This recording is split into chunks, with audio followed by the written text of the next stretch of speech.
Good morning, everyone. I am Dr. Jaya Sharma, Director of Rajmata Hospital and Noble IVF। आज हम बात करेंगे एक बहुत कॉमन प्रॉब्लम जो हमें डे टू डे लाइफ में मिलती है, वो है थिन एंडोमेट्रियम। क्या होता है थिन एंडोमेट्रियम, रीज़न क्या क्या है थिन एंडोमेट्रियम, उसके साइड इफ़ेक्ट्स क्या क्या है और उसकी इम्पोर्टेंस क्या है हमारी क्लिनिकल व्यूज़ में।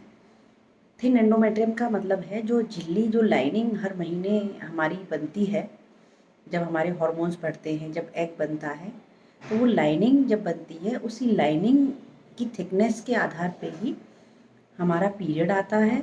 वो जब वो शेड ऑफ होती है और उसी लाइनिंग में जब अगर एम्ब्रियो बनता है, प्रेगनेंसी प्लान करते हैं, तो भ्रूण उसी झिल्ली पे इम्प्लांट करता है, उसी झिल्ली पे अटैच होता है और वही उसको न्यूट्रिशन और ग्रोथ देती है।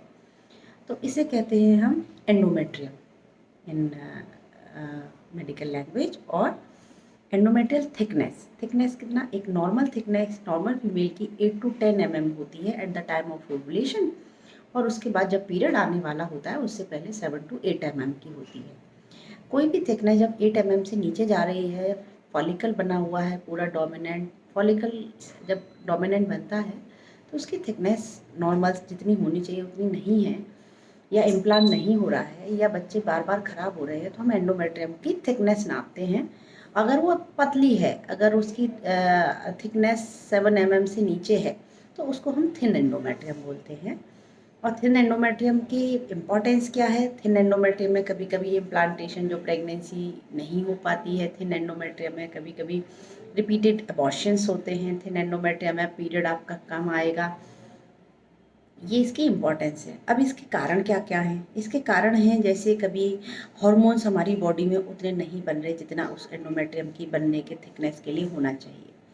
दूसरा है कि जैसे कभी हमने डीएनसी कराई, सफाई कराई, तो वो एक बार जो बेस लेयर है उसकी एंडोमेट्रियम की वो क्लीन हो गई, तो वो जो ग्रोथ होती है हर महीने वो उस बेस लेयर से होती है, तो वो बेस लेयर का डैमेज होना भी एंडोमेट्रियम को थिन कर देता है। या कभी कभी इन्फेक्शन है, जो क्रॉनिक इन्फेक्शन आपकी बॉडी में चल रहा है, उस इन्फेक्शन की वजह से वहाँ एक इन्फेक्शन का बैक्टीरिया आया और उसने उस बेस लेयर को डैमेज किया और वहाँ पे कुछ जाले बना दिए, जिसे हम एशरमैन सिंड्रोम कहते हैं, या फिर बैंड्स बन जाते हैं, एडिजन बैंड्स।